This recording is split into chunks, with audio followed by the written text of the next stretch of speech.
Please read verse number 7. I'm asking myself. See, Sure. look, I'm so honest with all of you. So I'm not hiding the questions that we have from the Bible and the things that the Bible itself says.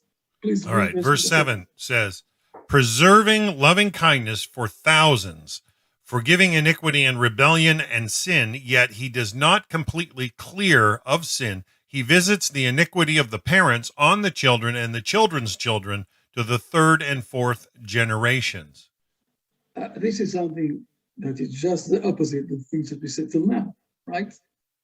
It says here that God is doing things to the next generation, the fourth generation, visiting the iniquity, yeah. It's just the opposite.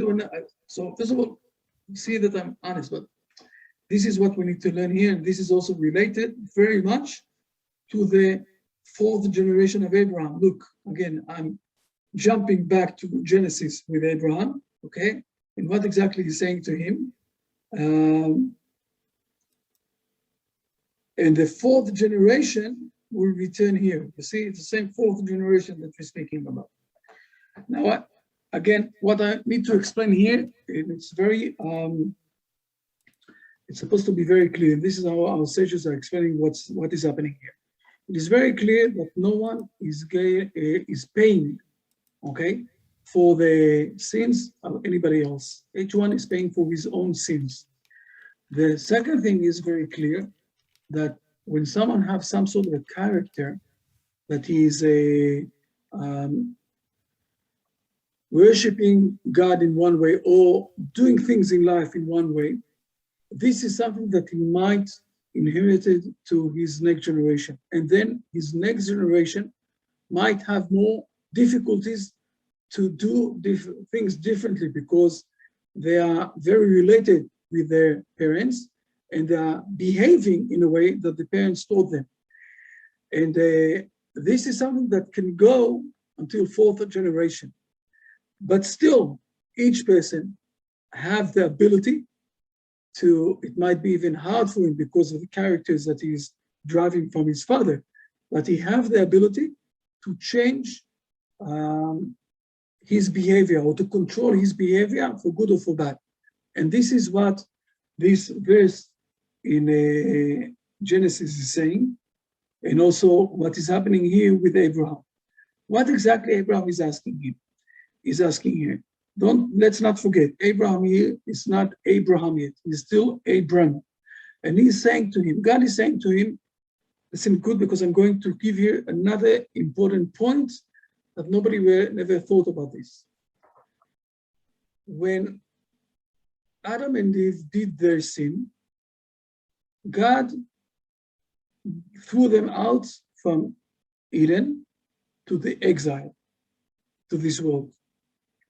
When Cain killed Abel, God said to him, go forth and forth. He sent him to an exile. When Babylon Tower, people did their sin, God spread them all over the places.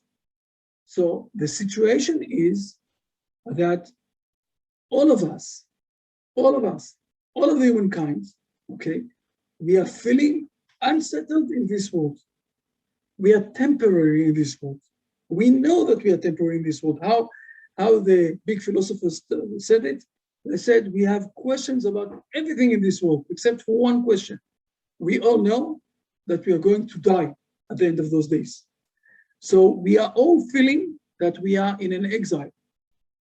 And suddenly, Abraham is learning that he is going to stop this situation with his people, with his kids, with his destiny. He's saying to him, I'm going to give you a place that you're going to feel there at home. You're going to inherit a land. Abraham is so surprised. He's saying to God, are you sure? I'm getting such a big present. We, the Hebrew nation, are going to be the kingdom of priests to all of the world, that we are going to inherit land. We are going to feel comfortable in this world and to teach the world the relationship with God, the right relationship with God. Beautiful. This is something new for us. Abraham is asking, is it true? How will I know that I will inherit this land?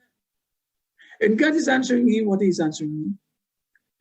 Now, with Abraham, his character is with this, okay, I got a big present, but am I good enough for getting this present? God is answering, yes, you're good enough.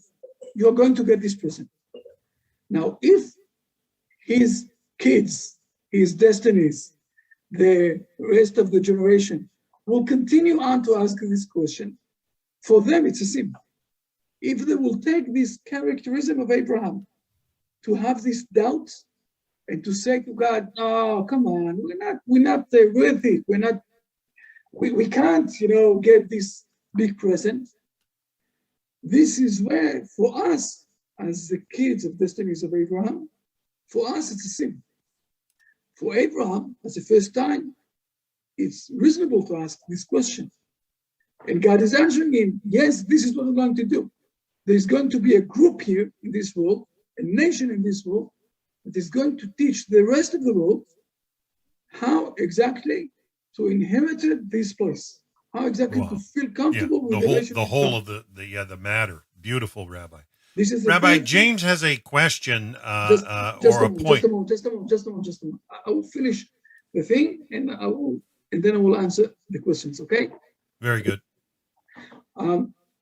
This is the third thing that I'm explaining different than what is happening in the rest of the world. We'll say it like that. Okay. All of the world is in the exile.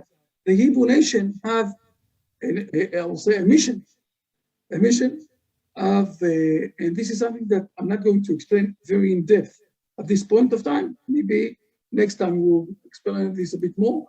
The Hebrew nation have a mission of teaching the world in two ways. In one way is by living in a separate place in their homeland as a unique nation and to teach the world from there how to behave, and all of the world will come inside. And here I'm answering a very important question that James asked me. What do I mean when I'm saying that the Noahide movement is supposed to be connected with Israel? The simple thing is to have a certificate with the rabbis of Israel. The simple thing is to remember that in Israel there's going to be the presence of God with the prophecy. To when you have questions, real questions of life, to go and ask the rabbis in Israel. To remember that in Israel, we're going to build up in Israel the place where we're going to teach the leaders of the Noahide. Israel is a place, as it's written down in the prophecies, that everything is going out. This is one way of teaching the world how to inherit this world. The second way is to go out to the exiles of whom? Of the rest of the world, where they're spread out, and to teach them there. Now, from our experience all along history, even if it starts with a good connection with those places outside, it never ends with a good connection, unfortunately. Even with Joseph, let's go for a moment for Joseph in the story of Genesis that we all know, that it starts with a very good connection, and Joseph is giving food for all of the Egyptians and everything else. It's finishing with, as it's written down here, with a place where they are being slaved and being tortured and being everything, and they don't want to let them go out, and they need to go out with a very big punishment for the Egyptians. And then it's going on along this way with every place like that. So the main thing is not to do it outside, it's to do it inside in the Hebrew land. This is the main thing.